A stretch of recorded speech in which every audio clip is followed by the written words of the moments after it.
একজন মানুষ অথবা একটা পরিবার কেমন সেটা বলতে পারবে তার প্রতিবেশী। প্রতিবেশী ভালো বলতে পারবে যে এই ঘরে বসবাস করা মানুষগুলা কেমন, তাদের চরিত্র কেমন, ব্যবহার আচার কেমন, এবং তারা কৃপণ নাকি তারা দয়ালু প্রকৃতির।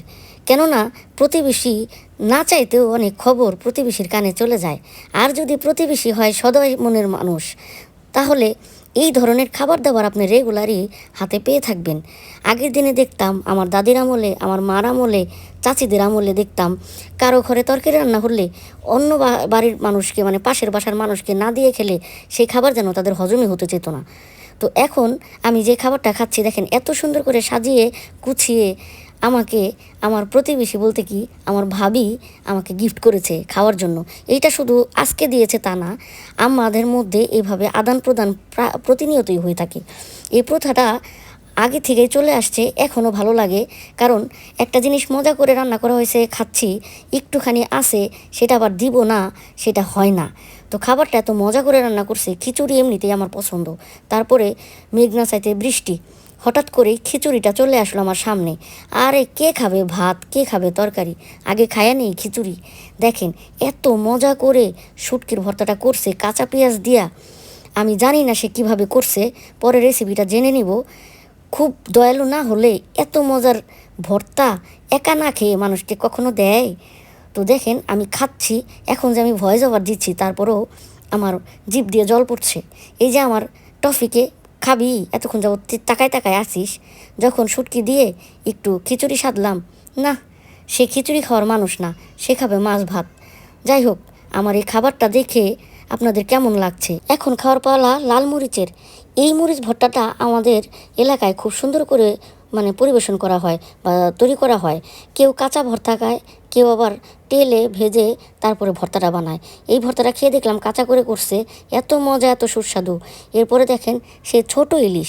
ইলিশটা ছোট হলে কী হবে, ভাঙার পরেই আমার নাকের মধ্যে সুন্দর একটা ঘ্রাণ চলে আসছে। আর এই ঘ্রাণ শুঁকেই তো আমার পেট ভরে গেছে। খাবো কি?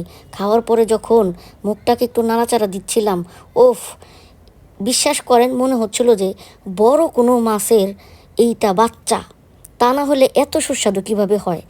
আসলে কি আমাদের বাড়ির পাশে তো পদ্মা, আমাদের ঢাকা শহরের মতো এই ফ্রিজিং করা মাছ খেতে হয় না, আলহামদুলিল্লাহ। আপনারা যদি কেউ এই এলাকায় আসেন অবশ্যই মাছটা খেতে পারবেন একদম পিওর, টাটকা এবং তাজা। তো যাই হোক, আমি খাচ্ছি, একটু একটু করে খাচ্ছি। আপনাদের কেমন লাগছে আমার খাওয়া দেখে? আমি প্রায়ই খাওয়ার ভিডিও দিয়ে থাকি, যদিও আমি ফুড ব্লগার না। এখন কথা হচ্ছে যে এই যে ভাবি আমাকে এত সুন্দর করে সাজিয়ে গুছিয়ে সুন্দর করে প্লেটটা দিয়েছে, আমি যদি খারাপ হতাম, আমি যদি প্রতিবেশীর কাছে খারাপ হতাম, তাহলে কি আমাকে এই সুন্দর করে সাজিয়ে গুছিয়ে দিত? সবাই আমাকে ভালোবাসে, সেই জন্য আমাকে দেয়। আমি এগুলা খেয়ে আমি অনেক খুশি হই।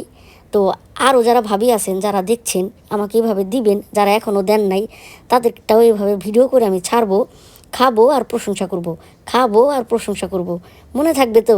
2 রকমের ভর্তা, ডিম এবং ইলিশ মাছ খাওয়া শেষে ঘরে দেখলাম সুন্দর করে দেশি মুরগির মাংস রান্না করা আছে। ঝোলটা এত মজা হয়েছে, আর খিচুড়ির সাথে মাংস বা মাংসের ঝোল এটা মিশিয়ে খেতে আমার অনেক ভালো লাগে। আপনারা চাইলে ট্রাই করতে পারেন। তো এখন দেশি মুরগির ঝোল এবং মুরগির রান দিয়ে সুন্দর করে খিচুড়িটা মেখে ঝুঁকে খাচ্ছি। আহারে কী রিজিকটাই না ছিল, আল্লাহ তাআলা রেখেছিল আমার কপালে। আজকের দিনটাই ভালো গেল। খিচুড়ি আমার অনেক পছন্দ। এরপরে যদি থাকে মাছ, ডিম, মাংস, ভর্তা, কোনো কিছুর আর কমতি গেল না। আলহামদুলিল্লাহ, আমি তো বলছি আল্লাহর কাছে শুকরিয়া অনেকবার। আশা করব আপনারা সবাই খেতে পারবেন, আপনারাও সবাই আমাকে দিবেন, আবার নিজেরাও পুরো দমে পেট ভরা থাকলেও খাওয়ানোর ভিডিও দেখলে কিন্তু আমার খিদা লেগে যায়। জানি না আপনাদের কি অবস্থা হয়। এই যে দেখেন আমার বিলাইগুলা, ওরা কিন্তু একটু আগে আমার আগে খাইয়া ফেলছে। আমার খাওয়া দেখে ওদের যে খিদা লাগছে চারপাশে ঘুরঘুর করতেছে। তো সবাই ভালো থাকবেন, আজকের মতো আসসালামু আলাইকুম।